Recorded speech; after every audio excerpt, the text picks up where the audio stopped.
Chemical ছাড়াই রং বেরঙের ফুল ফল দিয়ে তৈরি হচ্ছে ভেষজ আবির। মানুষের স্বাস্থ্যের কথা ভেবে এই প্রয়াস নদিয়ার শান্তিপুরের শৈলেন বাবুর।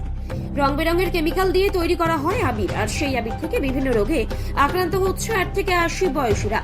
দোল উৎসবের মরশুমে বিভিন্ন বাজারে ইতিমধ্যেই বিক্রি হতে শুরু হয়েছে নীল, হলুদ, গোলাপি, লাল সহ বিভিন্ন রঙের আবির। বিষাক্ত কেমিক্যাল মিশিয়ে সেগুলি বাজারজাত করা হচ্ছে। মানুষের স্বাস্থ্যের কথা ভাবছে কজন? ব্যবসায়ীদের লাভাংশ নিয়ে মাথা ব্যথা। এবার মানুষের স্বাস্থ্যের কথা ভেবে গাছগাছালির বিভিন্ন উপকরণ দিয়ে তৈরি হচ্ছে বিষমুক্ত ভেষজ আবির। নদিয়ার শান্তিপুর পৌরসভার 12 নম্বর ওয়ার্ডের শ্রীরাম গাঙ্গুলি লেন এলাকার বাসিন্দা শৈলেন চণ্ডী 2015 সাল থেকে জৈব সারের পদ্ধতি শুরু করেছেন। তার অসাধ্য সাধনে কেন্দ্রীয় কৃষি মন্ত্রীর হাত থেকে পেয়েছেন জাতীয় পুরস্কার। তারপর থেকে তিনি শুরু করেন কীটনাশক ছাড়া জৈব চাষের পদ্ধতিতে খাদ্য সামগ্রী বাজারজাত করার। এখন তিনি তার স্বপ্নের দোরগোড়ায় পৌঁছে গেছেন। এছাড়াও এর পাশাপাশি বেশ কয়েক বছর ধরে বিভিন্ন স্কুল, কলেজ এবং সরকারি প্রতিষ্ঠানগুলোতে গিয়ে প্রশিক্ষণ দিতে শুরু করেন ভেষজ আবির তৈরির। মূলত বিট, কাঁচা হলুদ, সিম পাতা, গাঁদা ফুলের পাতা, গাঁদা ফুল, গোলাপ ফুলের পাপড়ি, পুঁই, মুচুরি সহ বিভিন্ন রং বেরঙের গাছের আঠা দিয়ে তৈরি করা হচ্ছে অপূর্বভাবে এই ভেষজ আবির।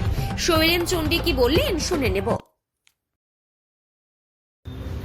দাদা, আপনি এই যে ভেষজ আবির তৈরি করছেন, যেখানে বিভিন্ন উপকরণ মিশাচ্ছেন, যেমন হচ্ছে বিট মিশাচ্ছেন, কখনো দেখা যাচ্ছে কাঁচা হলুদ মিশাচ্ছেন, বিভিন্ন রং তৈরি হচ্ছে, সেখানে দাঁড়িয়ে এই যে আমরা দেখেছিলাম দোল পূর্ণিমার আগে যে দোল উৎসব, সেখানে বিভিন্ন আবির কিন্তু বিভিন্ন কেমিক্যালের দ্বারা তৈরি হয়।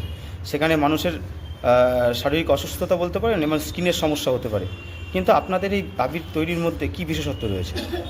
দেখুন, আমি 2010 সাল থেকে জৈব নিয়ে কাজ করি। জৈব নিয়ে কাজ করার পরে আমি এটা আস্তে আস্তে বুঝেছি মানুষের ক্যান্সারের একটা এই জায়গা আসছে, যেটা হচ্ছে খাদ্য থেকে। সেহেতু খাদ্য থেকে আসছে, সেই হিসাবে আমি জৈব চাষ নিয়ে কাজ করছি।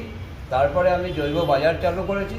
তারপর থেকে 2015 সালে আমার মনে হলো যে মানুষের যে সমস্ত প্রসাধন রয়েছে সেগুলোও জৈব হওয়ার দরকার রয়েছে, সেগুলো নিয়ে কাজ শুরু করেছি। তারপরে আমার পরবর্তী সময় মনে হলো যে এই দোল উৎসব আসছে, এটা সারা দেশের বাচ্চা বুড়ো সবাই একটা রং মাখে। সেই রংটা যদি ভেষজ হয় তাহলে মানুষের রোগের দিক থেকে অনেকটা সুরাহা হবে, মানুষ অনেক সুস্থ থাকবে। যেমন শিশুরা এই বাজারজাত রং আবির খেলে তাদের চোখের রোগ হয়ে গেছে, এটা প্রমাণিত প্রচুর। এবং এই রং আবির তাদের পেটে যাওয়ার পরে পেটের রোগ হয়েছে। সেই হিসেবে 2015 সাল থেকে আমি এটা নিয়ে ভেবেছি যে ভেষজ আবির কীভাবে করা যায় বা ত্বক বান্ধব আবির কীভাবে করা যায়, সেটা নিয়ে আমি বিভিন্নভাবে এটা পরীক্ষা নিরীক্ষা করতে করতে আজকে একটা মোটামুটি আমার একটা জায়গা আমি তৈরি করেছি। আমি রিসেন্ট দাদা, এই দিশারির দায়িত্বে আপনি রয়েছেন, যেটা পৌরসভা পরিচালিত।